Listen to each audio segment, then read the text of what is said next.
बिस्मिल्लाहिर्रहमानिर्रहीम। अस्सलाम वालेकुम स्टूडेंट्स। आज हम लोग बात करने वाले हैं लिगेंड्स के बारे में। ये एक बहुत ही ज़्यादा डिमांडेड टॉपिक्स है। आप लोगों ने मुझे सबसे ज़्यादा इस टॉपिक के बारे में पूछा है। मैं आप लोगों को सबसे पहले तो अपने चैनल के अंदर खुशामदीद करता हूं। अगर आप लोग मेरे चैनल में नए हैं तो कोने में जो लाल बटन है उसको दबा दें, सब्सक्राइब कर दें मेरे चैनल को और बेल आइकन को दबा दें ताकि आपको मेरे आने वाली हर वीडियोस मिल जाए।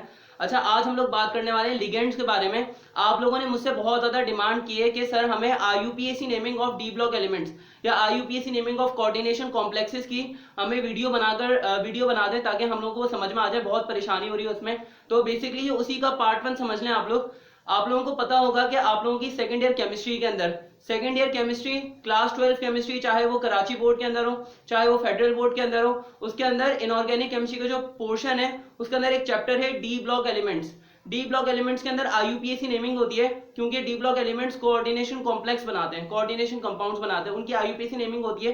तो वो आईयूपीएसी नेमिंग समझने के लिए आपको ये समझना पड़ेगा कि लिगेंड्स क्या होते हैं, फिर ही आपको वो समझ में आएगा। तो आज हम लोग लिगेंड्स के बारे में बात करने लगे हैं। तो वे देखो, लिगेंड्स को स्टार्ट करने से पहले मैं आपको थोड़ा सा समझा देता हूँ। बेसिकली आप लोगों ने ये बात पढ़ी होगी कि डी ब्लॉक एलिमेंट्स के अंदर या ट्रांजिशन एलिमेंट्स के अंदर एक प्रॉपर्टी होती है कि वो कॉम्प्लेक्स बना सकते हैं। डी ब्लॉक एलिमेंट्स के अंदर ये प्रॉपर्टी होती है कि वो कॉम्प्लेक्स बना सकते हैं। वो कॉम्प्लेक्स कैसे बनते हैं? इन कॉम्प्लेक्स को कहा जाता है कोऑर्डिनेशन कंपाउंड्स। कोऑर्डिनेशन कंपाउंड से आप समझ जाओगे इसके अंदर कोऑर्डिनेट कोवेलेंट बॉन्ड होता है। कोऑर्डिनेट कोवेलेंट बॉन्ड किस किस के दरमियान में बनता है? एक लिगेंड के दरमियान में बनता है और एक मेटल के दरमियान में बनता है। मैं आपको जरा बनाकर दिखा देता हूं कि एक लिगेंड होता है और वो लिगेंड एक कोऑर्डिनेट कोवेलेंट बॉन्ड बना लेता है एक मेटल के साथ में। ये इसकी सिंपल सी एक्सप्लेनेशन है कॉम्प्लेक्स की। अब देखो, मैं आपको थोड़ा सा और बता दूं, लिगेंड क्या करता है। लिगेंड कोई भी एक एटम, कोई भी आयन या कोई भी मॉलिक्यूल हो सकता है जो कि इलेक्ट्रॉन पेयर डोनेट करता है। इलेक्ट्रॉन पेयर डोनेट करता है तो ट्रांजिशन मेटल उस इलेक्ट्रॉन पेयर को एक्सेप्ट कर लेता है और इस तरह से उनके दरमियान में एक बॉन्ड बन जाता है। उस बॉन्ड को कहा जाता है कॉम्प्लेक्स या उस बॉन्ड को कहा जाता है कोऑर्डिनेशन कंपाउंड। सही है, मेरी बात समझ में आ रही है? अब आप बोलोगे कि सर हमें यही बात समझ में नहीं आती आज तक कि कोऑर्डिनेट कोवेलेंट बॉन्ड क्या होता है, कोवेलेंट बॉन्ड क्या होता है। मैं आपको थोड़ा सा बहुत आसान से समझा देता हूं। देखो, मैंने क्या किया, मैंने अगर किसी के साथ मतलब कोवेलेंट बॉन्ड के अंदर होता है mutual sharing of electron. Mutual sharing of electron का मतलब ये है कि मान लो मैंने ये मार्कर है, मार्कर खरीदा, लेकिन मैं इतना गरीब आदमी हूं, मेरे पास ये मार्कर खरीदने के पैसे नहीं थे। तो मैंने क्या किया कि मैंने आधे पैसे मिलाए, आधे पैसे मेरे दोस्त ने मिलाए और हम लोगों ने मिलकर ये मार्कर खरीद लिया।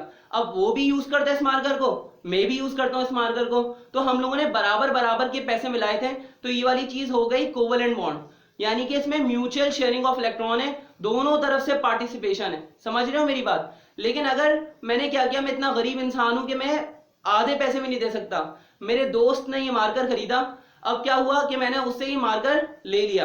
कभी मैं यूज करता हूं, कभी मेरा दोस्त यूज करता है। खरीदा किसने? खरीदा मेरे दोस्त ने। उसने क्या किया, मुझे डोनेट कर दिया। मैंने क्या कर लिया?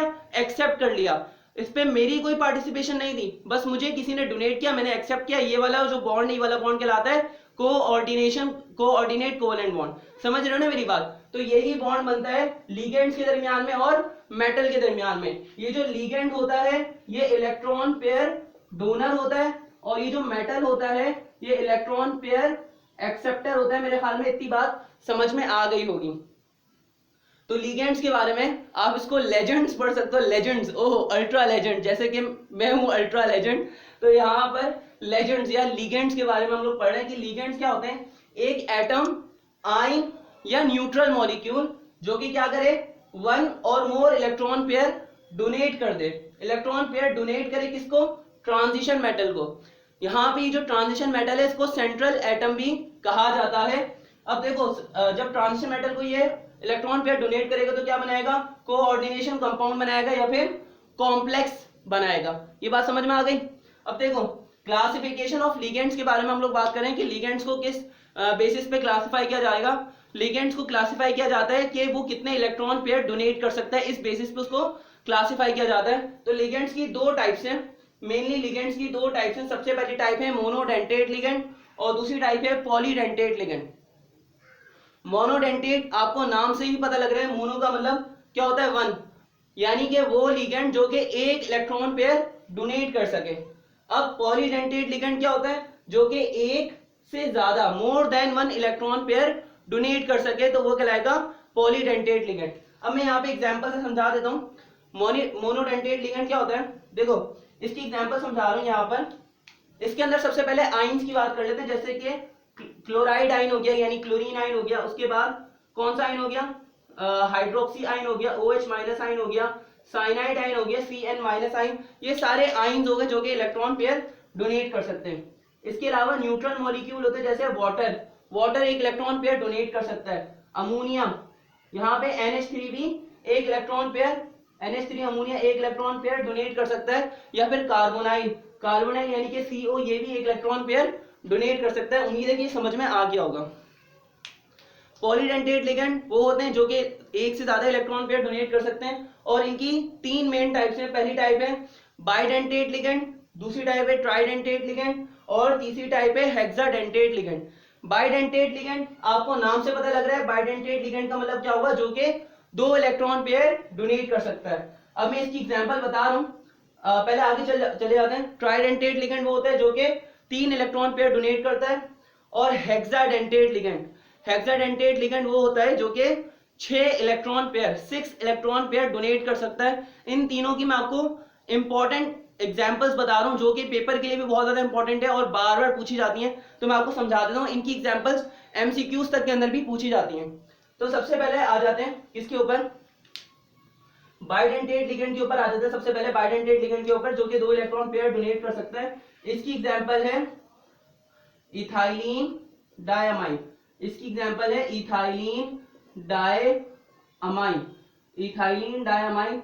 अब देखो मुझे डायमाइन के अंदर याद नहीं आ रहा है कि एक M आता है या 2 M आता है, मेरे ख्याल में एक M आता है, लेकिन खैर छोड़ो, हमें स्पेलिंग से कुछ लेना देना नहीं है। इथाइलिन डायमाइन बनाने का तरीका बहुत आसान है, मैं आपको तरीका सिखा देता हूँ। आपको तरीका समझ में आ गया तो सब कुछ समझ में आ जाएगा। देखो डायमाइन, डायमाइन सबसे पहले बनाओ। देखो डाई का मतलब क्या होता है, डाई का मतलब होता है 2, और अगर अमाइन आ जाए तो आप अमाइन से समझ लो नाइट्रोजन की बात हो रही है। वैसे तो अमोनिया की बात होती है, लेकिन आप अमाइन से समझो कि नाइट्रोजन की बात हो रही है। डाई अमाइन का मतलब 2 नाइट्रोजन लगा लो। क्या लगा लो भाई, 2 नाइट्रोजन। एक नाइट्रोजन हमने यहाँ पे लगाया और एक नाइट्रोजन हमने यहाँ पे लगा दिया, हमने 2 नाइट्रोजन लगा दिए। उसके बाद इथाइलिन की बात हो रही है, इथाइल से आप समझ लो कितने कार्बन की बात हो रही है। इथाइल से मुराद, इथ से मुराद होता है 2 कार्बन। तो आप क्या करो, यहाँ पे बीच में 2 कार्बन लगा लो। ठीक है, ये कर लिया आपने। अब आप इसके बाद सिर्फ वैलेंसीज फिल कर लो, आपका काम हो जाएगा। नाइट्रोजन जो है वो 3 जगहों से बॉन्ड बनाता है, तो उसका एक बॉन्ड ऑलरेडी बन चुका है। तो आप यहाँ पे क्या करोगे, 2 हाइड्रोजन लगा दोगे। ऐसी कार्बन 4 जगहों से बॉन्ड बनाता है, कार्बन 4 जगहों से बॉन्ड बनाता है, उसके 2 बॉन्ड बन चुके हैं। यहाँ पे क्या हो जाएगा, 2 हाइड्रोजन लग जाएंगे। ऐसे ही यहाँ पे भी 2 हाइड्रोजन लग जाएंगे, और यहाँ पे कितने, नाइट्रोजन के साथ में 2 हाइड्रोजन लग जाएंगे, क्योंकि नाइट्रोजन 3 जगहों से बॉन्ड बनाता है और उसकी एक वैलेंसी कंप्लीट हुई है। अच्छा, ये तो इसकी एक बात हो गई।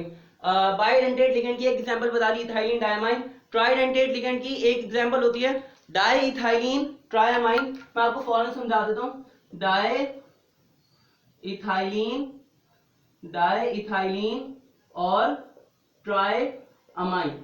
देखो फौरन से समझ जाओ, डाई इथाइलिन, डाई इथाइलिन का मतलब क्या है कि इथाइल मॉलिक्यूल, यानी 2 कार्बन जो है, ऐसे 2 कार्बन वाले मॉलिक्यूल कितनी मर्तबा है, 2 मर्तबा है। और ट्रायमाइन का मतलब यहाँ पे कितने नाइट्रोजन लगेंगे, 3 नाइट्रोजन लगेंगे। फौरन से लगा लेते हैं। हमने एक नाइट्रोजन लगाया, दूसरा नाइट्रोजन, और ये क्या लगा दिया, तीसरा नाइट्रोजन। अब देखो यहाँ पे हमने ट्रायमाइन वाला काम तो कर दिया, 3 नाइट्रोजन तो हमने लगा लिए। अब डाई इथाइलिन का मतलब क्या है, इथाइल मॉलिक्यूल 2 मर्तबा लगाएंगे। एक इथाइल मॉलिक्यूल यानी 2 कार्बन यहाँ पे लगा लिए, और एक इथाइल मॉलिक्यूल यानी कि 2 कार्बन हमने यहाँ पर लगा लिए। अब उसके बाद इनकी वैलेंसीज कंप्लीट कर लो, और कुछ भी नहीं करना। नाइट्रोजन कितनी जगहों से बॉन्ड बनाता है, 3 जगहों से। तो यहाँ पे उसका एक बॉन्ड बना हुआ है, यहाँ पे 2 बॉन्ड उसने हाइड्रोजन के साथ बना लिए। अब उसी तरह से कार्बन 4 जगहों से बनाते हैं, इसलिए 2 हाइड्रोजन लग गए। यहाँ पे भी 2 हाइड्रोजन लग गए। नाइट्रोजन 2 जगह से बॉन्ड बना चुका, इसलिए 1 हाइड्रोजन लगेगा। यहाँ पर 2 हाइड्रोजन लगेंगे, और यहाँ पर 2 हाइड्रोजन लगेंगे, और यहाँ पे भी 2 हाइड्रोजन लगेंगे। बात समझ में आ गई। अब देखो हेक्साडेंटेट लिगेंड के बारे में बात करते हैं। हेक्साडेंटेट लिगेंड वो होता है जो कि 6 इलेक्ट्रॉन पेयर डोनेट कर सकता है, और इसकी एग्जांपल तो सबसे ज्यादा इंपॉर्टेंट है, इसकी एब्रीविएशन भी पूछी जाती है। इसकी एग्जांपल का नाम है EDTA, EDTA।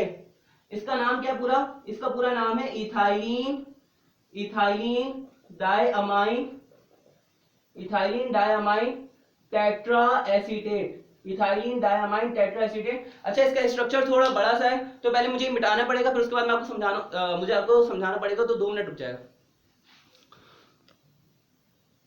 देखें, यहाँ पर हेक्साडेंटेट लिगेंड के बारे में बात कर रहे थे हम लोग। इसकी एग्जांपल होती है इथाइलिन डायमाइन टेट्रा एसीटेट। ये 6 इलेक्ट्रॉन पेयर डोनेट कर सकता है। कैसे करेगा? सबसे पहले तो हम इसका स्ट्रक्चर बना लेते हैं। देखें, इथाइलिन डायमाइन, इथाइलिन डायमाइन हमने पहले भी बनाया है, अभी मैंने आपको बाइडेंटेट लिगेंड के अंदर बना के दिखाया था, तो मैं इसलिए दोबारा इसको फौरन से बना लेता हूँ। इथाइलिन डायमाइन का मतलब ये कि 2 नाइट्रोजन लगाए मैंने, यहाँ पे भी 2 नाइट्रोजन। डायमाइन का मतलब मैंने यहाँ पे 2 अमोनिया ग्रुप लगाने हैं, 2 नाइट्रोजन लगाए मैंने यहाँ पे। उसके बाद इथाइलिन है तो मैंने क्या किया, 2 कार्बन लगा लिए। अब इनकी वैलेंसीज फिल कर लें। अच्छा, इनकी वैलेंसीज बाद में फिल करेंगे। इथाइलिन डायमाइन टेट्रा एसीटेट लिखा हुआ है, एसीटेट का फॉर्मूला होता है CH3COO, ये एसीटेट का फॉर्मूला है। लेकिन क्योंकि कार्बन ने एक बॉन्ड बनाने नाइट्रोजन के साथ में, तो उसको क्या करना पड़ेगा, एक हाइड्रोजन लॉस करना पड़ेगा, तो यहाँ पे CH3 के बजाय CH2 हो जाएगा, और साथ में कार्बन की एक वैलेंसी भी फ्री हो जाएगी। अब टेट्रा एसीटेट है तो हम क्या करेंगे, ऐसे वाले कंपाउंड्स यहाँ पे लगा लेंगे। कि मैं इसको मिटा रहा हूँ, मैंने यहाँ पे क्या किया, CH2COO एक मैंने यहाँ पे लगाया, इसके ऊपर नेगेटिव चार्ज होता है क्योंकि अभी ऑक्सीजन की एक वैलेंसी यहाँ पे फ्री है। अब देखो इसी तरह से यहाँ पर भी CH2COO, ये 2 एसीटेट लगा लिए। कितने एसीटेट लगाने मुझे, 4 एसीटेट लगाने। तो मैंने क्या किया, यहाँ पर भी एक एसीटेट लगा लिया CH2COO, फिर यहाँ पे नेगेटिव चार्ज, और यहाँ पे भी क्या हो जाएगा CH2COO। बेसिकली ये इसके साथ बना रहे हैं, ठीक है, और यहाँ पे भी ये इसके साथ बना रहे हैं। अब देखो, ये पूरा कंपाउंड कहलाता है इथाइलिन डायमाइन टेट्रा एसीटेट। यहाँ पर सिर्फ वैलेंसी फिल कर लो। देखो, नाइट्रोजन के तीनों बॉन्ड बन चुके हैं, तो इसका मतलब वो किसी हाइड्रोजन के साथ कनेक्ट नहीं होगा। कार्बन के 2 बॉन्ड बने हुए, तो वो 2 हाइड्रोजन के साथ कनेक्ट होगा। यहाँ पे भी कार्बन के 2 बॉन्ड बन चुके हैं, वो 2 हाइड्रोजन के साथ कनेक्ट होगा, और यहाँ पे नाइट्रोजन किसी के साथ भी कनेक्ट नहीं होगा, उसके 3 बॉन्ड बन चुके हैं। अभी किस तरह से 6 इलेक्ट्रॉन पेयर डोनेट करता है, मैं आपको गिनवा देता हूँ। देखो, एक इलेक्ट्रॉन पेयर यहाँ से 1 2, नाइट्रोजन एक इलेक्ट्रॉन पेयर डोनेट कर सकता है, तो 3, यहाँ पे 4, क्योंकि नाइट्रोजन एक इलेक्ट्रॉन पेयर डोनेट कर सकता है, 4 5, और फिर ये 6 इलेक्ट्रॉन पेयर इस तरह से ये डोनेट कर सकता है, तो इसलिए इसको हेक्साडेंटेट लिगेंड कहा जाता है। अब बात कर लेते हैं हम लोग किस चीज की, हम लोग बात कर लेते हैं चिलेट की। चिलेट एक बहुत ही रिलेटेड टॉपिक है लिगेंड से। चिलेट क्या होता है, बेसिकली एक रिंग लाइक स्ट्रक्चर बन जाता है, ये एक साइक्लिक स्ट्रक्चर बन जाता है एक पॉलीडेंटेट लिगेंड के दरमियान में और एक ट्रांजिशन मेटल के दरमियान में। उस साइक्लिक स्ट्रक्चर को या एक रिंग लाइक स्ट्रक्चर को कहा जाता है चिलेट। देखो, मैंने यहाँ पे पॉलीडेंटेट लिगेंड का वर्ड यूज किया है, मैं आपको समझा देता हूँ, दोबारा से लिख देता हूँ। अ रिंग लाइक या फिर cyclic structure formed between a polydentate ligand and transition metal, ये कहलाता है चिलेट। अच्छा, ट्रांजिशन मेटल को सेंट्रल एटम भी कहा जाता है क्योंकि वो सेंटर के अंदर आ जाता है। अब देखो, मैं आपको इसको एग्जांपल से समझा देता हूँ। सिंपल अगर एक्सप्लेनेशन है तो ये लिगेंड, पॉलीडेंटेट लिगेंड, और इसके साथ में अगर कोई ट्रांजिशन मेटल अगर मिक्स हो जाए और इसका पूरा स्ट्रक्चर हो तो वो कहलाएगा चिलेट, या फिर इसको कॉम्प्लेक्स भी कहा जाता है। समझ रहे हो ना मेरी बात? ऐसे सारे कोऑर्डिनेशन कंपाउंड्स जिसके अंदर एक पॉलीडेंटेट लिगेंड हो और एक ट्रांजिशन मेटल हो, उसको कहा जाता है चिलेट। इसके एग्जांपल बना के दिखा देते। देखो, मेरे पास कॉपर है, मेरे पास यहाँ पे आ गया कॉपर। अब देखो, कॉपर के साथ में इथाइलिन डायमाइन 2 मर्तबा अटैच हो जाएगा, तो मतलब इथाइलिन डायमाइन एक बाइडेंटेट लिगेंड है, पॉलीडेंटेट लिगेंड है, तो उसको हम लोग अटैच करें। देखो, यहाँ पे आ गई नाइट्रोजन, फिर उसके बाद अच्छा यहाँ पे कोऑर्डिनेट कोवेलेंट बॉन्ड है। कोऑर्डिनेट कोवेलेंट बॉन्ड को एरो के साथ में रिप्रेजेंट किया जाता है। यहाँ पे नाइट्रोजन आ गया, फिर कार्बन, और यहाँ पे क्या आ गया, नाइट्रोजन, और फिर इसका दोबारा से एक कोऑर्डिनेट कोवेलेंट बॉन्ड बन गया कॉपर के साथ में। दोबारा इसी तरह से एक नाइट्रोजन यहाँ पे, फिर उसके बाद कार्बन, फिर कार्बन, और फिर उसके बाद यहाँ पे नाइट्रोजन, और फिर उसका दोबारा से कार्बन के साथ में बॉन्ड बन गया। अब देखो, इसकी वैलेंसी फिल कर लेते हैं। यहाँ पे देखो, यहाँ पे 2 हाइड्रोजन, यहाँ पे 2 हाइड्रोजन, यहाँ पे 2 हाइड्रोजन, यहाँ पे भी 2 हाइड्रोजन, यहाँ पे भी 2 हाइड्रोजन, और यहाँ पे भी 2 हाइड्रोजन, यहाँ पे भी 2 हाइड्रोजन, और यहाँ पे भी 2 हाइड्रोजन लगेंगे। अब यहाँ पे देखो, ये पूरा जो स्ट्रक्चर है, ये पूरा स्ट्रक्चर कहलाता है ये पूरा स्ट्रक्चर कहलाता है चिलेट, या फिर इसको कॉम्प्लेक्स भी कहा जाता है। समझ रहे हो? अब देखो चिलेट तो आपको समझ में आ गया।